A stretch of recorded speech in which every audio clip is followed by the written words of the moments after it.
Alright, what's up guys? In this video, we're going to pick up with some vector calculus here, and we're going to evaluate another surface integral. So we're asked to evaluate this surface integral here, x, y, z, ds, where s is the cone with the given parametric equations here. We got three of them. X is equal to u cosine of v, y is equal to u sine of v, and z is equal to u. And then we're given the ranges for u and v here. So there's basically two ways that you can evaluate a surface integral. You can do it by its definition or by parameterization of the surface. So surface integral, sorry about that. And it's going to be by parameterization in this case. So when we're evaluating the surface integral by parameterization of the surface, the formula for that is the surface integral f of x comma y comma z ds, and that's equal to the double integral. And we'll have f of r of u comma v multiplied by the magnitude of the cross product of r sub u cross r sub v, and then dA. Okay, so evaluating a surface integral this way, I wouldn't say is very difficult, but can be quite lengthy.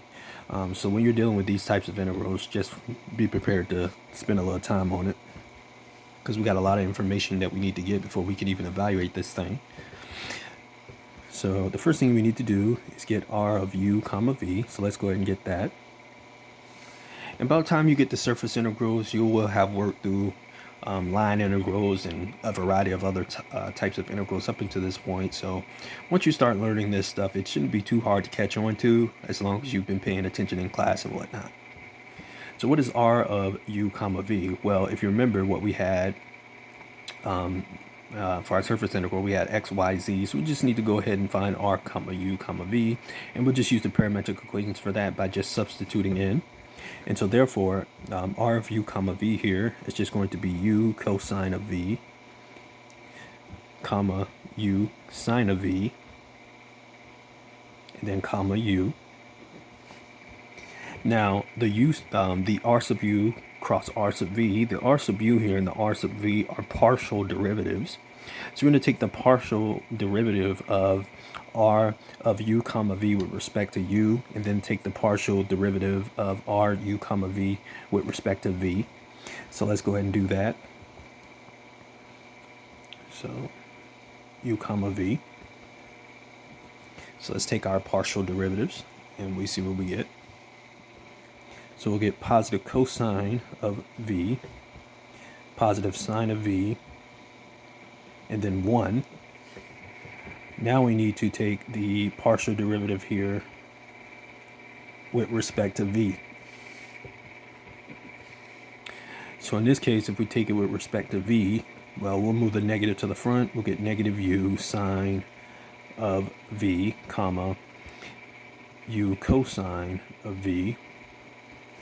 And if we take the derivative of a constant, we'll simply get 0. So those are going to be our partial derivatives. The next thing that we need is to get the cross product. So let's get that out of the way. So you set up your matrix here, and since we're doing a surface integral by parameterization, you got to stick your partial derivatives in here. Now your first row is just going to be the unit vectors I, j, and k, but the second and third row will be your partial derivatives. So you need to make your matrix quite big. That way you can fit all of that stuff in there. It's not like we're sticking numbers in there. So you want to make sure that you make it big enough that way you can put everything in there. So we'll get cosine of v, sine of v, and then positive 1. And then we'll have negative u sine of v. And if you need to write smaller to accommodate, that's perfectly fine. That's what I'm doing here. So that's fine as well. And then 0. And we stick it in there. Now there is a long kind of drawn out process of calculating the cross product where, if you want to do it by writing everything out, it can be quite lengthy.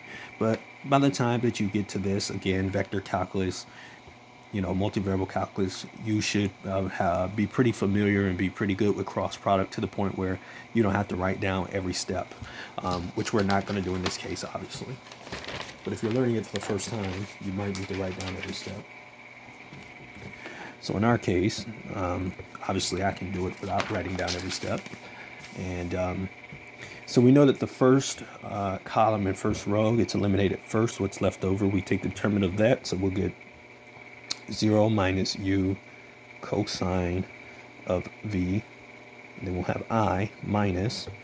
And we're going to get 0 again if we cancel out that second column first row. Now that would be two negatives, which will make this a positive. So this would be plus u sine of v. J, and then this will be plus. And in this case, the third column, first row, will get canceled out. So it looks like we'll have u cosine squared of v plus two negatives make a positive. Then this would be u sine squared of v. And then k, tackle on the outside here. And if we simplify this, we can say that our cross product, remember that cosine squared v plus sine squared v is 1, so keep that in mind. So our cross product here looks like we're going to get negative u cosine of vi minus u sine of vj, and then plus uk. So that's the cross product. The next thing we need is the magnitude of the cross product, or the norm, which is the square root of the sum of the components squared. So let's get that. So we'll have the square root. And it might look quite messy, but it's actually going to simplify out quite neatly, or quite nicely. So we'll have negative u cosine of v. We'll need to square that. We'll need to square our negative u sine of v. And we'll also need to square the u here. So if we continue to clean this up, we'll get u squared cosine squared of v plus u squared sine squared of v plus u squared. Again, recall that u squared, cosine squared of v plus sine squared of v is equal to 1. It's very important to remember that. So we can actually simplify this down as the square root of 2u squared, which we can write as the square root of 2 multiplied by u. So that's going to be the magnitude of the cross product of r sub u and r sub v. And now we've gotten down to the point where we can now evaluate the integral. So as you can see, nothing too terribly difficult that we did, but quite lengthy.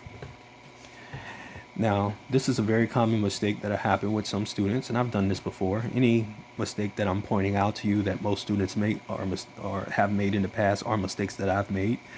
So don't feel that it's a personal attack, because I had professors ring me out.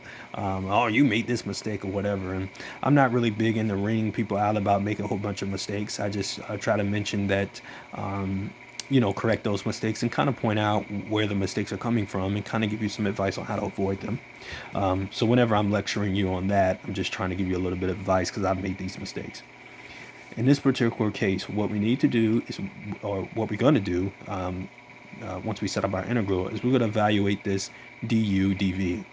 Now, the reason why I wanted to bring this up is because, again, we're going to evaluate the double integral, but you do have to make sure that the integrals line up with the appropriate differential. So if we're going to evaluate du dv, for example, well, then that means that the inner integral for our double integral will have to be from 0 to 1, and then the outer integral will be the range for v, which will be from 0 to pi over 2. If you have it du dv, but you have the ranges not matching up with the correct differential, you're going to get the wrong answer. We see that a lot with when we're doing double integrals over rectangular regions, when we use Fubini's theorem, where basically you can set up the iterated integral in regardless of which order you do it in, although one order may be easier than the other. you'll get the same answer. But a lot of times what happened with students with Fubini's theorem is that, sure, you get the same answer regardless of what order you do it in. But what will happen is that when they go to do it in the other order, they won't line up the integral correctly with the appropriate with the appropriate differential, and end up getting a completely different answer.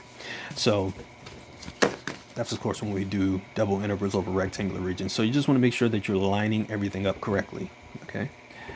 So in our particular circumstance, when we simplify everything, so we're going to evaluate this du dv. So this would be from 0 to the power over 2, from 0 to 1. And essentially what we would end up having is basically u cubed sine of v times cosine of v multiplied by u to the or multiplied by u, and then multiplied by the square root of 2. Well, u to the third times u is u to the fourth. The sine of v, cosine of v, we can write that as sine of 2v all over 2, or 1/2 times sine of 2v. And the square root of 2 is just a number that we could end up factoring out. So on the inside of the integral here, we'll just end up getting u to the fourth multiplied by sine of 2v all over 2, multiplied by the square root of 2. And again, we're integrating this du dv, and the appropriate integrals match up with the appropriate differentials, so we know we're on the right track here. And at this point, it's just a double integral. So we're going to integrate respect to u first. And so since we're integrating respect to u first, that means we're treating v as a constant. So what that means is I'm going to pull out the sine of 2v all over 2. I'm also going to pull out the square root of 2. And then from 0 to 1, I'll just have u to the fourth du. So if I simplify the constants on the outside here, I'll simply get sine of 2v all over the square root of 2. Apply the power rule here, we'll get u to the fifth over 5. Evaluate it from 0 to 1. So we know we're going to have all of this multiplied by 1 over 5. And then when we move to our next integral, it'll be from 0 to pi over 2. Sorry, it's so far up there, apologize. And essentially what we're going to have is sine of 2v all over 5 multiplied by the square root of 2. And this is being integrated now with respect to v.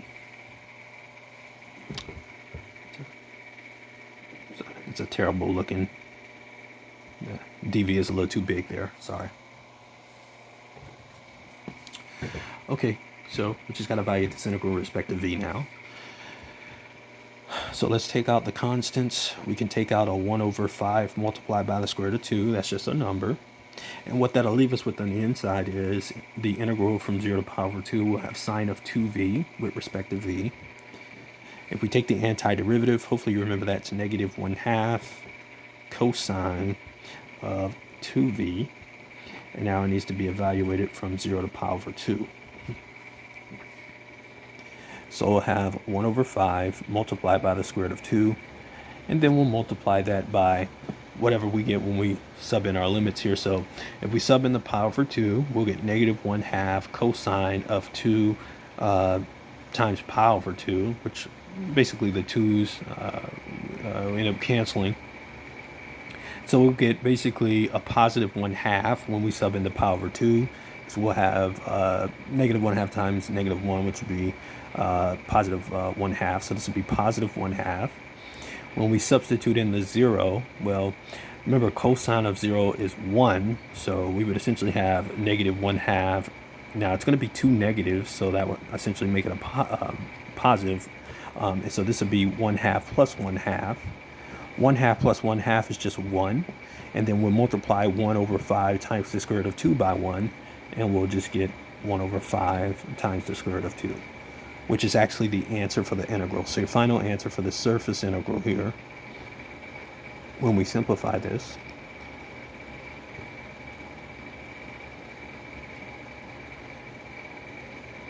so our final answer here is going to be 1 over 5 multiplied by the square root of 2. That's your solution. let me circle that for you. And that's going to be your answer.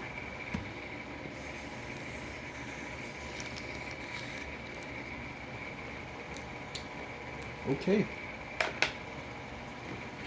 So again, guys, let me know if you have any questions about how I arrived at my answer. I don't mind sharing that with you at all.